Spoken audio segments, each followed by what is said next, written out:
예수님 믿으십니까? 예, 예수님께서 우리를 위해 어떤 일을 해주십니까? 예수님께서는 우리를 위해 해주시는 일이 너무 많아요. 위로가 필요한 자에게는 위로자가 되어주시고, 치료가 필요한 자에게는 치료자가 되어주십니다. 또 지혜가 필요한 자에게는 지혜를 주시고, 상담이 필요한 자에게는 상담자가 되어주시기도 해요. 친구가 필요한 자에게는 친구가 되어주시고, 또 때로 물질이 필요한 자들에게는 물질의 부요함도 허락해 주시는 분이세요. 그러나 예수님께서 우리를 위해 해주시는 이 모든 일 가운데 가장 중요한 일, 가장 으뜸이 되는 일 한 가지가 있다면 그것은 무엇인가? 그것은 바로 우리의 죄를 용서해 주심으로 우리를 구원해 주시는 일이죠. 우리의 구원자가 되어주시는 일, 이보다 더 큰 일은 없어요. 그래서 성경 전체 가운데 가장 중요한 말씀 한 구절을 꼽으라고 한다면 여러분은 어떤 말을 꼽으시겠습니까? 물론 각자가 알고 있는 성경 구절도 다르고 또 중요하게 생각하는 부분도 다를 수 있어요. 그러나 제가 이 시간에 말씀드리는 그 구절이 성경 가운데 가장 중요하다라는 것에 대해서 동의하지 않을 분은 한 분도 없을 거예요. 어떤 말씀일까요? 사도행전 16장 31절 말씀. 주 예수를 믿으라! 그리하면 너와 내 집이 구원을 얻으리라. 여러분, 이 말씀이 성경 66권 전체 가운데 가장 중요한 말씀이다라는 사실에 동의하십니까? 틀림없는 사실이 예수 그리스도를 믿음으로 말미암아 구원을 얻는 것, 이것보다 더 중요한 사실은 없어요. 다시 한번 묻습니다. 여러분, 주 예수를 여러분의 구주로 믿으십니까? 그렇다면 여러분 구원을 받으신 것이 이것처럼 놀라운 일이 없고 이것처럼 놀라운 축복이 없어요. 죄로 말미암아 죽을 수밖에 없었던 우리들이 예수 그리스도로 말미암아 영생을 얻게 된 이것보다 더 크고 놀라운 일, 더 크고 놀라운 기적은 없다. 그래서 저는 늘 우리가 구원을 얻은 사건에 대해서 이야기할 때마다 기적 중에 기적이라는 말을 좋아해요. 다른 모든 것들은 아무리 좋은 것이라 할지라도, 아무리 그럴듯한 것이라 할지라도 다 부차적인 것에 불과해요. 그럼에도 불구하고 많은 그리스도인들은 구원의 은혜를 그렇게 크게 생각하지 않아요.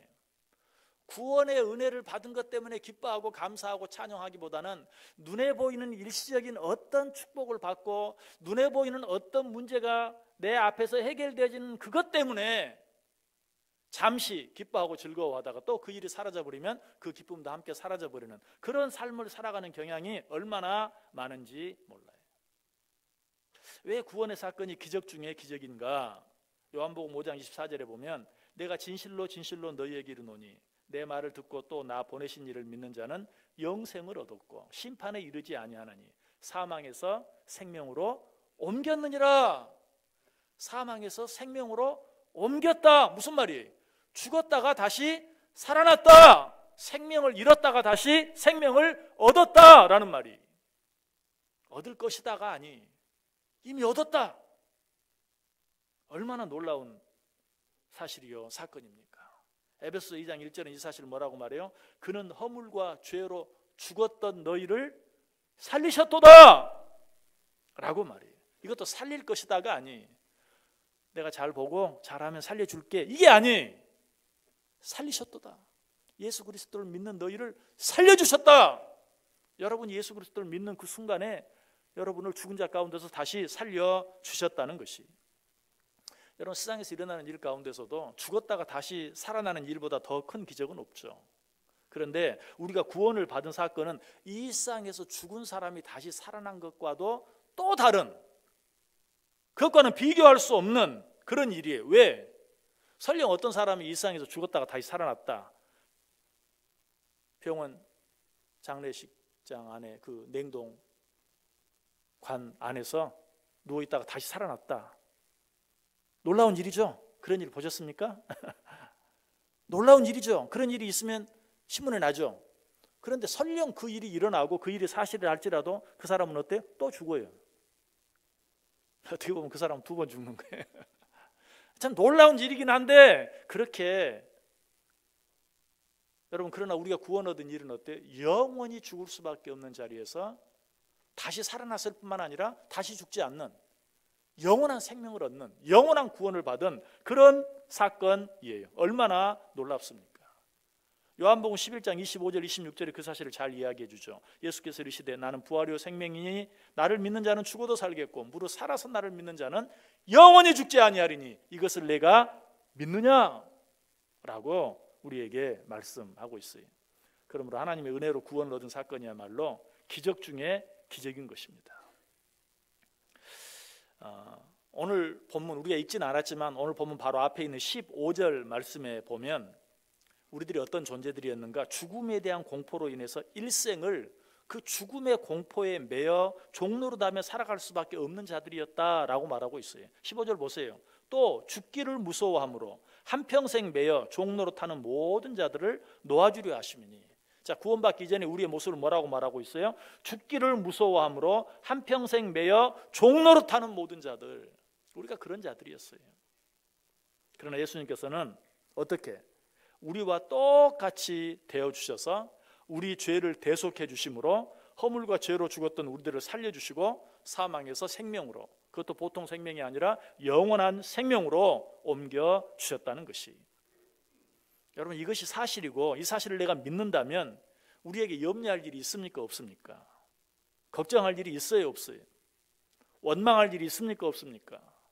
불평할 일이 있어요 없어요? 아무것도 없죠. 그런데 정작 우리 속에 그런 염려와 근심이 있습니까 없습니까? 그런 원망과 불평이 있습니까 없습니까? 없다고 말할 수 있어요? 있어요. 왜 그렇죠? 아직 우리는 이 세상을 살고 있고 이 세상에는 많은 시험들이 있기 때문에 그래요. 그런데 놀라운 것은 주님께서는 이것까지도 아셨다는 것이, 내가 너희들에게 영생을 주었는데 왜 그까진 일 때문에 염려하고 걱정하느냐, 그렇게 책망하지 않고 안다 알아. 너희들 아직 육신을 가지고 있잖아. 너희들 아직도 이 세상에 살고 있잖아. 내가 그것까지도 안다. 그래서 오늘 보면 18절에 뭐라고 말씀해 주십니까? 그가 시험을 받아 고난을 당하셨은즉 시험 받는 자들을 능히 도우실 수 있느니라.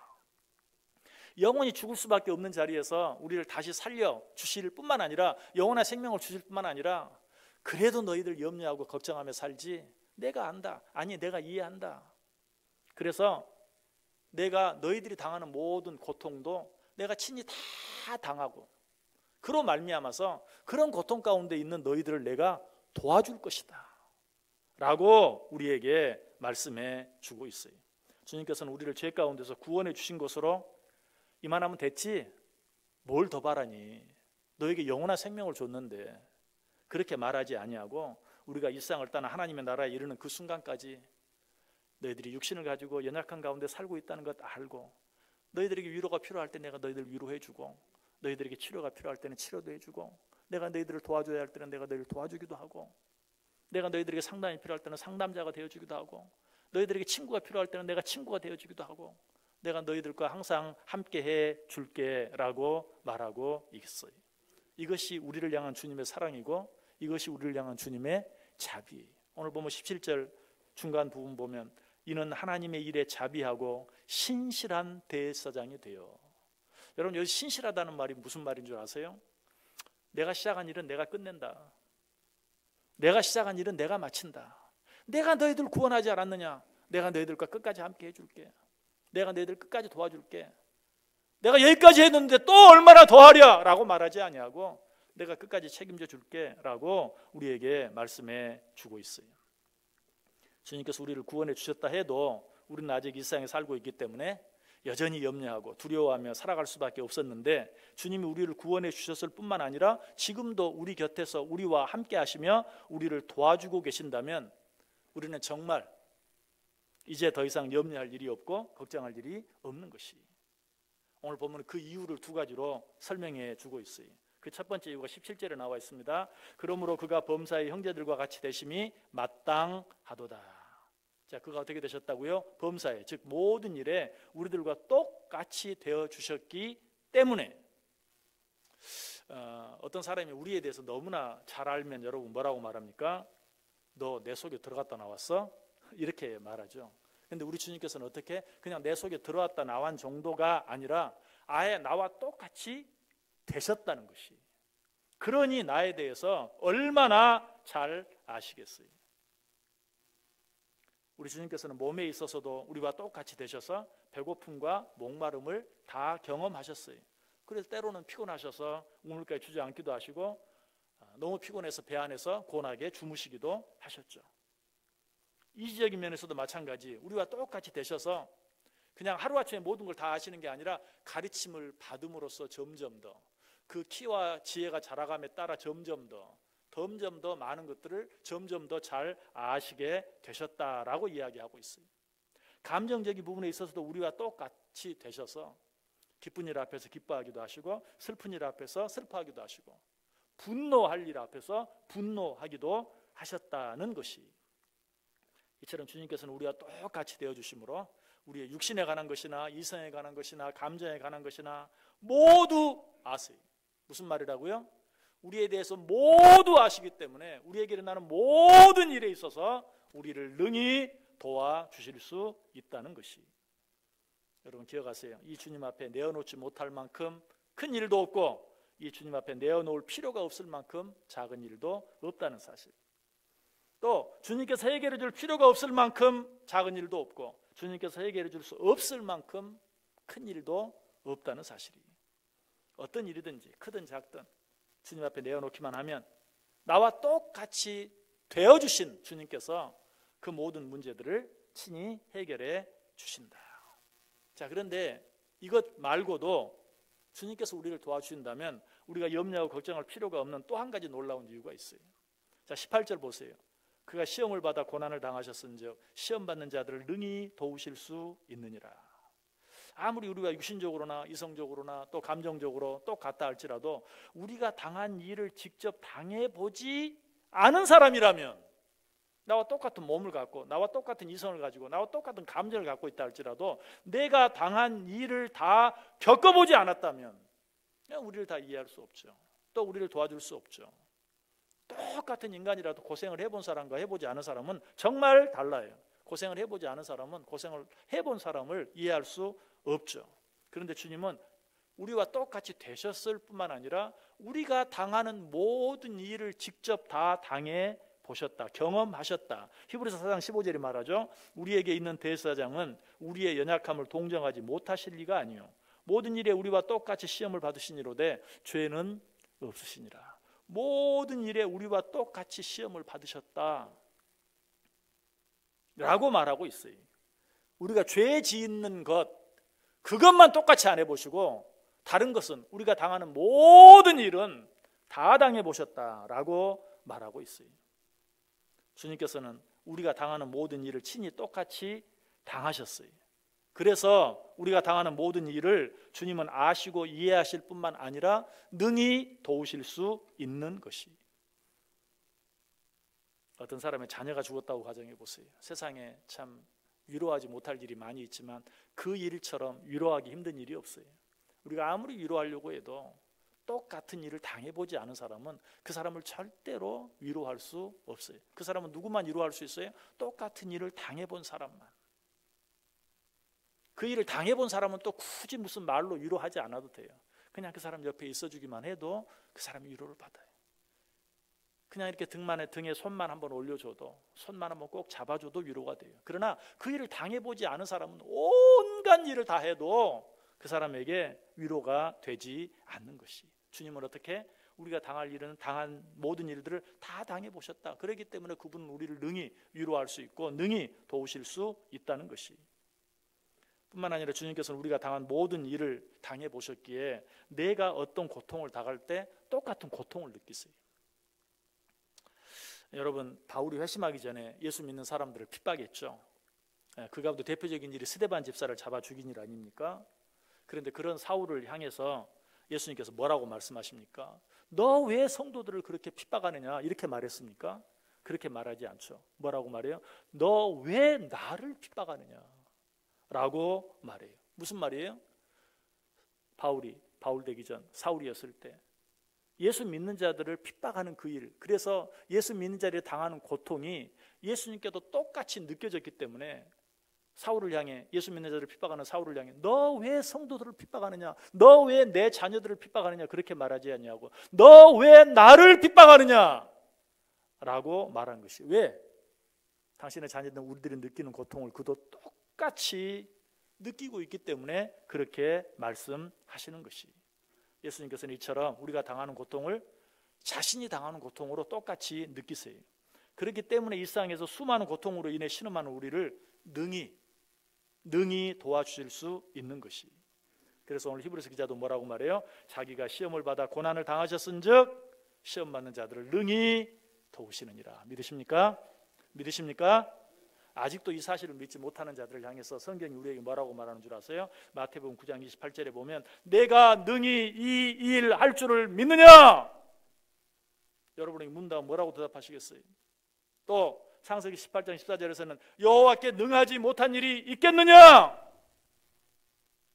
민수기 11장 23절에 여호와의 손이 짧아졌느냐?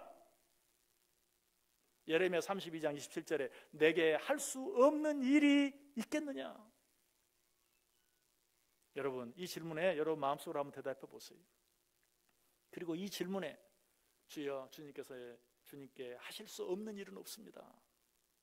주님은 능히 모든 일들 하실 수 있습니다 라는 믿음을 갖고 있다면 어떤 일 앞에서도 두려워하지 아니하고 담대하게, 염려하거나 걱정하거나 원망하거나 불평하거나 하지 아니하고 어떤 일 속에서든지 기뻐하고 감사하며 살아갈 수 있어야 된다는 것이. 그래서 히브리서 기자는 히브리서 4장 16절에 또 말해요. 그러므로 우리는 긍휼하심을 받고 때를 따라 돕는 은혜를 얻기 위하여 은혜의 보좌 앞에 담대히 나아갈 것이니라. 우리가 할 일은 뭐예요? 은혜의 보좌 앞에 담대히, 언제든지 나를 도와주실 수 있고, 언제든지 나와 함께 해주실 수 있는, 언제든지 나를 이해해 주실 수 있고, 언제든지 나를 도와주실 수 있는 그 하나님께 담대히 나아가서 그에게 구하면 돼요. 그렇게 하기만 하면 우리 하나님께서, 나와 똑같이 되어주신 우리 주님께서, 그래서 나의 모든 것을 아실 뿐만 아니라 내가 느끼는 모든 것을 똑같이 느끼시는 그분께서 우리에게 가장 필요한 것, 우리에게 가장 좋은 것들을 우리에게 허락해 주실 수 있다는 사실이. 우리 그 약속의 말씀들 한번 같이 찾아 읽어보겠습니다. 우리가 너무나 잘 아는 말씀이죠. 마태복음 7장 7절과 8절 말씀, 우리 같이 한번 한 목소리로 읽습니다. 구하라 그리하면 너희에게 주실 것이요, 찾으라 그리하면 찾아낼 것이요, 문을 두드리라 그리하면 너희에게 열릴 것이니 구하는 이마다 받을 것이요, 찾는 이는 찾아낼 것이요, 두드리는 이에게는 열릴 것이니라. 아멘. 한 구절 더 읽습니다. 요한복음 14장 13절 14절 같이 읽습니다. 너희가 내 이름으로 무엇을 구하든지 내가 행하리니 이는 아버지로 하여금 내 아들로 말미암아 영광을 받으시게 하려 함이라. 내 이름으로 무엇이든지 내게 구하면 내가 행하리라. 아멘. 계속 읽습니다. 요한복음 15장 7절 말씀 시작. 너희가 내 안에 거하고 내 말이 너희 안에 거하면 무엇이든지 원하는 대로 구하라. 그리하면 이루리라. 아멘. 한 구절 더 읽습니다. 요한복음 16장 24절 말씀 시작. 지금까지는 너희가 내 이름으로 아무것도 구하지 아니하였으나 구하라 그리하면 받으리니 너희 기쁨이 충만하리라. 아멘. 믿으십니까? 믿으십니까?